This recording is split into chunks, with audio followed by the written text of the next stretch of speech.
Juan de la Rosa. Capítulo 21. La gran fazaña del conde de Huaki. No había concluido aún la matanza de los patriotas en el cerro de San Sebastián, cuando la ciudad comenzó a sufrir todos los horrores que concebirse pueden de la guerra más salvaje y desapiadada.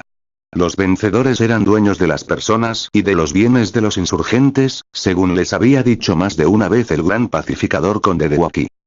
Desbandados, sin jefes ni oficiales que los contuviesen, o viendo a estos mismos darles el ejemplo de la licencia y el crimen, mataban sin distinción a hombres, mujeres y niños en las calles. Perseguían a los fugitivos, al toque de degüello, excitándose los unos a los otros con gritos de algazara, como en una cacería de lobos. Derribaban las puertas de las tiendas y las casas. Hacían su botín. Se enardecían todavía con el licor. Se entregaban a su antojo a los excesos más brutales de que es capaz el hombre, convertido en tales casos en un monstruo más detestable que las fieras. Millares de infelices condenados a la muerte y a la deshonra buscaron entonces instintivamente un refugio en los templos y los conventos. Pero, desgraciadamente, la mayor parte de estos asilos sagrados tenían las puertas cerradas, y solo 3 o 4, situados en el centro de la ciudad, las abrieron por último a los clamores del pueblo desesperado que ya creía verse abandonado hasta por Dios. Mi maestro fue el primero en recordar al cura de la matriz el deber que les imponían la humanidad y su sagrado ministerio. Nuestro puesto está en el umbral del templo, señor cura, le dijo. De allí extenderemos una mano protectora a nuestros hermanos, o allí nos matarán los desapiadados vencedores. Sígame vuestra merced, esto vale más que impedir que las pobres mujeres se lleven la imagen de Nuestra Señora para implorar su protección en el campo de batalla. Y bajó a saltos la escalera, siguiéndole el cura no de muy buena gana y todos los demás en profundo silencio. Al salir por la puerta de la torre a la plaza, para tomar enseguida la del templo que se abría a ese lado, vimos detenerse junto al cabildo 3 caballeros. Uno de ellos, que estaba sin sombrero y porfiaba por entrar en la casa, era Antezana. Los otros 2 trataban de impedirlo. Recuerdo muy bien que uno de estos agitaba en lo alto su mano ensangrentada, hablando con calor al prefecto, y creo que debía ser el patriota Córdoba, quien consiguió al cabo reducirlo a buscar un refugio fuera de la ciudad, en lugar de entregarse a una muerte segura desde entonces, en el puesto que él había declarado no poder abandonar. Goyeneche se adelantaba entre tanto a sus tropas, seguido de Cañete, su estado mayor y una pequeña escolta de dragones, para no estorbar ni indirectamente siquiera con su presencia el pillaje a que se entregaban sus soldados, y para posesionarse tranquilamente del alojamiento que le correspondía en la casa de gobernación, situada a una cuadra de la plaza, en la misma calle de San Juan de Dios, a donde da una de las puertas de la matriz. Tenía esta casa para más señas, los balcones de madera mejor tallados de aquel tiempo, y un gran portal de piedra, en cuyos anchos pilares se veían, en alto relieve, 2 mosqueteros, con el arma al brazo, a guisa de centinelas. Lo que creo necesario recordar aquí de paso, porque me dicen que el nuevo propietario de ella ha destruido esos monumentos dignos de conservarse, para sustituirlos con modernas construcciones de estuco, más elegantes a gusto del día, que no es el mío. 2 cuadras antes de llegar a su dicho alojamiento, oyó el señor conde de Huaki gran tropel de gente en una calle transversal, a su izquierda, y detuvo el fogoso caballo que montaba, para requerir la espada. Vio enseguida llegar corriendo y arremolinarse en la esquina un grupo numeroso de fugitivos del cerro, hombres y mujeres, que probablemente querían ganar asilo en el templo del Hospital de San Salvador y que se encontraron a riesgo de caer bajo los sables de la inesperada cabalgata. El conde sintió subírsele la sangre a la cabeza. A ellos. Que no quede uno de esa canalla. Exclamó como un cid en vista de la morisma. Y espoleando a su caballo se arrojó sobre los fugitivos, siguiéndole los suyos con los sables levantados. Los pobres fugitivos no podían volver sobre sus pasos, porque tras ellos venían ya numerosos soldados, cazándolos a balazos. Algunos siguieron adelante, en dirección a las cuadras y no debieron parar hasta las breñas del San Pedro. El mayor número tomó a la izquierda la misma dirección que traía la cabalgata, con la esperanza de ganar el asilo sagrado que buscaban en la matriz. Pero era preciso tener la ligereza del gamo para huir de aquel modo delante del temible conde y los suyos.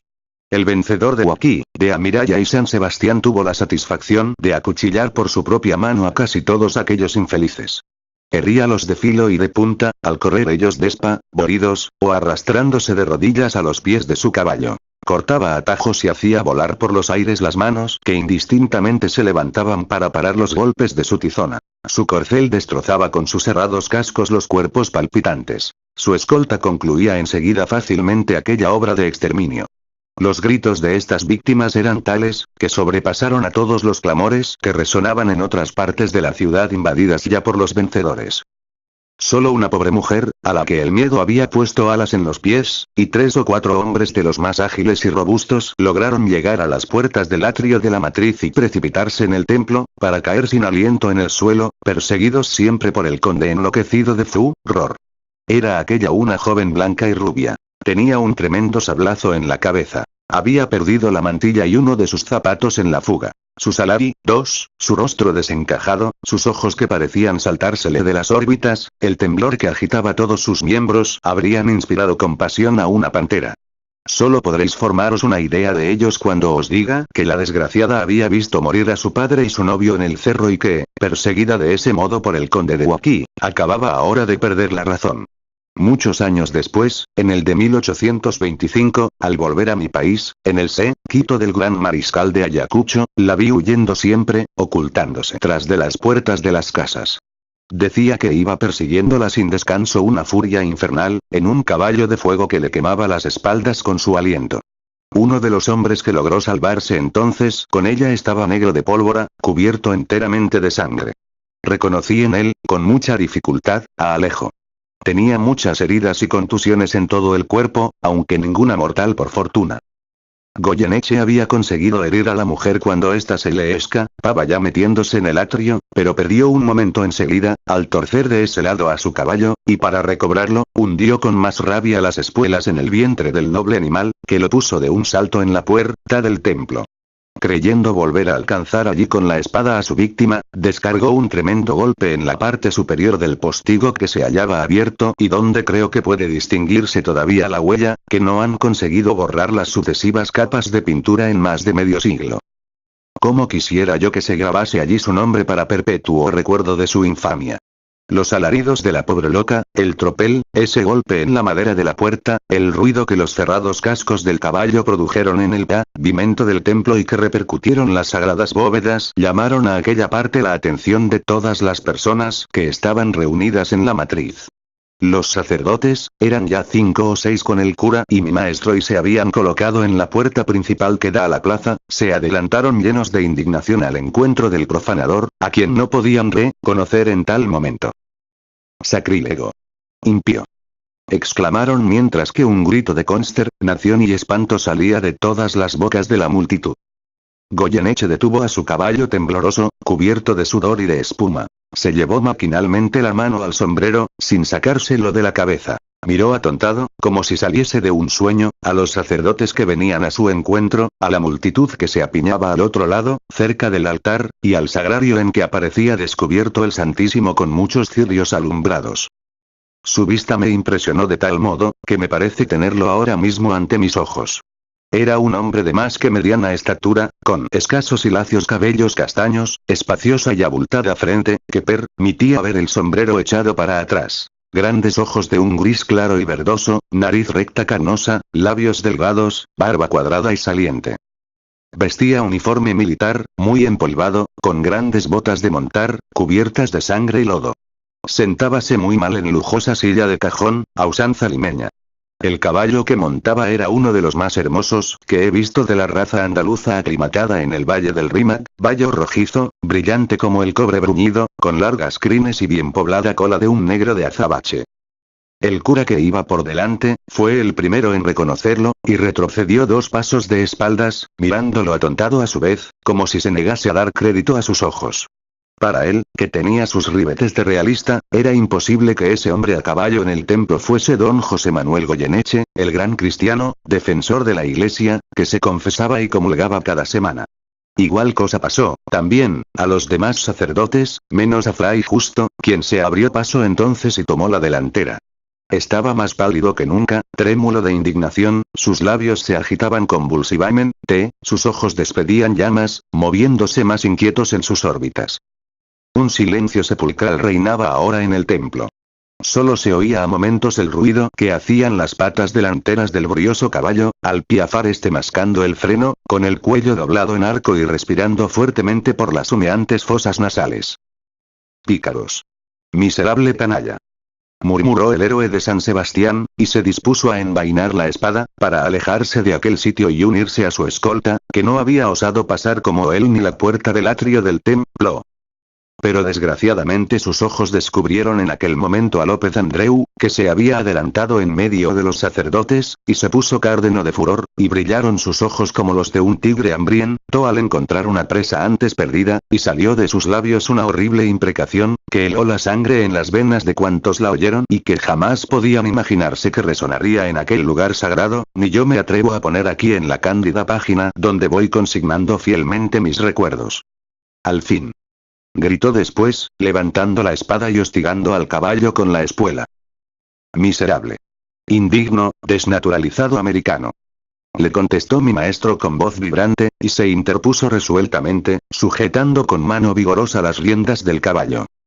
Este retrocedió algunos pasos, aunque el jinete desgarraba su vientre con la espuela.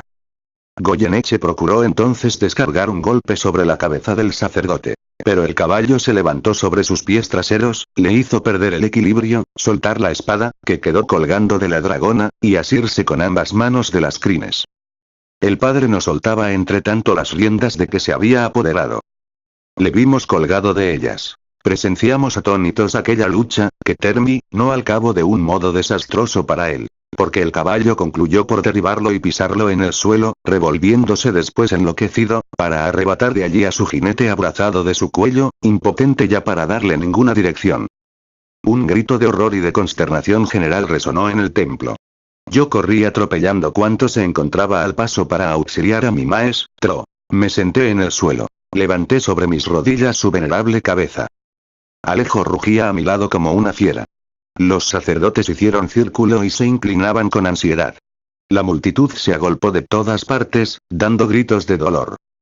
Fray Justo parecía tranquilamente dormido.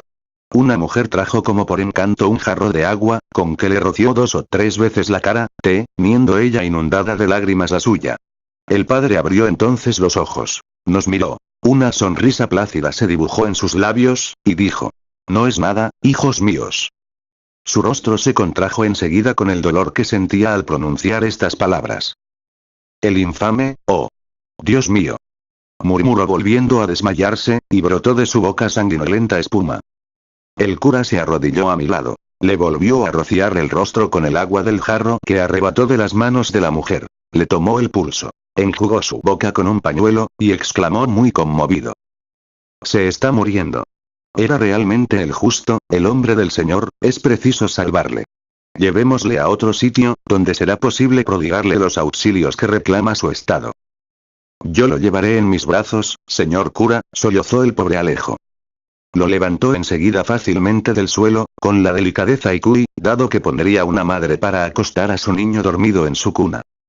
Incapaz de separarme yo de su lado ni un solo instante, sostuve por mi parte su cabeza con mis manos. «Adelante. A un lado todos», continuó el cerrajero, encaminándose a la puerta que daba a la plaza. «¿A dónde vas, desventurado?», le preguntó el cura. «Al convento, tata», repuso Alejo tranquilamente. Era lo mejor sin duda. Pero no podía hacerse sin peligro de morir tal vez en el camino. En aquellos momentos los soldados de Goyeneche van ya desbandados por toda la ciudad. Oíanse gritos, tiros de fusil en la misma plaza que debíamos cruzar en toda su extensión. «Nada importa», contestó Alejo a estas observaciones que le hacían diferentes personas. «No hay chapetón, ni indio cuzqueño tan endemoniado como Goyeneche. Todos respetarán al padre y a mí porque le llevo en mis brazos. Adelante, muchacho», continuó. «Si nos matan, habremos muerto todos juntos este día». Nadie osó acompañarnos.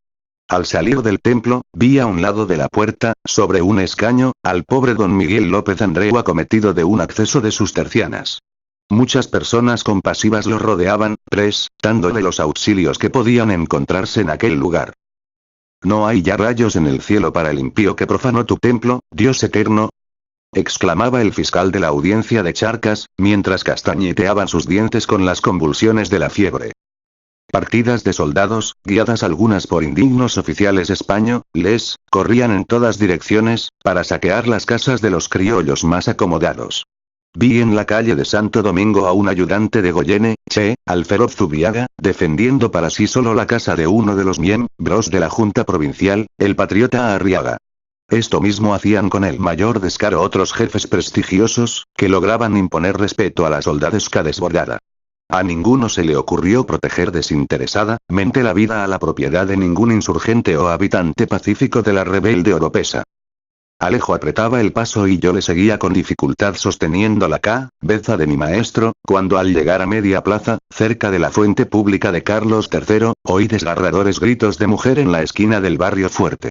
Una joven, que apenas conservaba una parte de su basquiña negra, sin mantilla, desgarrados el jubón y la camisa, desnudos los hombros, sueltos los cabellos, luchaba allí con dos soldados desarmados, que debieron haber abandonado sus fusiles para entregarse más desembarazadamente al pillaje. La desesperación daba a la cuitada fuerzas increíbles contra sus adversarios. Sus desnudos brazos conseguían apartarlos a uno y otro lado. Sus uñas desgarraban aquellas caras feroces, repugnantes y bestiales. Los miserables se las tapaban entonces con las manos, temiendo que les arrancara los ojos. Aquella leona era Clara, la pobre palomita. Figuraos mi asombro y mi dolor al reconocerla. Qué hermosa estaba así, Dios mío. Adelante. Ya llegamos, decía Alejo, sin dejar de apretar el paso en dirección a la puerta del convento, que estaba entreabierta y en cuyo umbral se veía de pie al padre patriota, con un santo Cristo en la mano. Yo dejé ir adelante a mi compañero con su preciosa carga y corrí como un loco a defender a la joven. Esta había conseguido escaparse de los dos miserables, pero era indudable que ellos volverían a alcanzarla. Vi entonces uno de esos rasgos sublimes de heroísmo de que es capaz la mujer en esos instantes supremos, para defender su pureza. La joven recogió del suelo el taco de un fusil que allí ardía, sacó de su seno una granada, encendió la mecha, volvió la cara a sus perseguidores, y cuando estos iban a cogerla entre sus brazos, una espantosa detonación separó los tres cuerpos, que cayeron lejos uno de otro, de espaldas, dejando una nube de humo blanquecino en el lugar en que se habían unido. Al precipitarme sobre el cuerpo despedazado de Clara, encontré ya a su lado al padre patriota, que había llegado antes que yo. Que Dios la reciba en su seno. ¡Qué horror!, exclamó el buen religioso. Yo caí desvanecido. El padre, según supe después, me condujo en sus brazos hasta la celda de mi maestro. Volvió con otros dos religiosos a buscar el cadáver de Clara, que fue depositado en un féretro en la iglesia, para recibir allí mismo sepultura sagrada. Cuando recobré el conocimiento, me encontré extendido en el escaño. Alejo, arrodillado en el suelo, me hacía aspirar vinagre de una botella.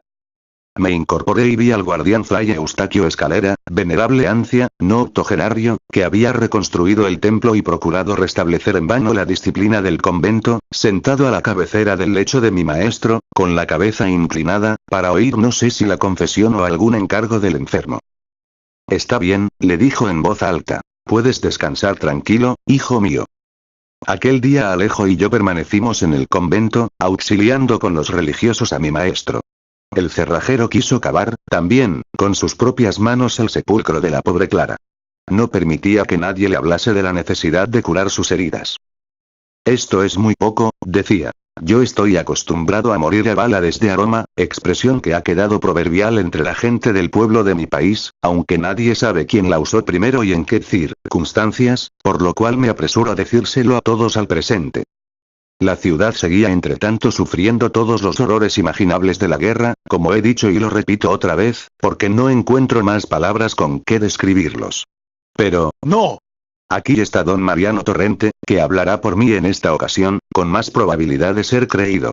Este historiador español tan imperturbable ante los grandes crímenes de monstruos como Calleja, Pobes, Morales y otros, cuyo recuerdo hace hoy mismo erizarse los cabellos, no puede dejar de condolerse de la conducta de Goyeneche, después de su victoria de la elevada montaña de San Sebastián, y eso a pesar de que el conde de Huaqui es uno de sus héroes más mimados.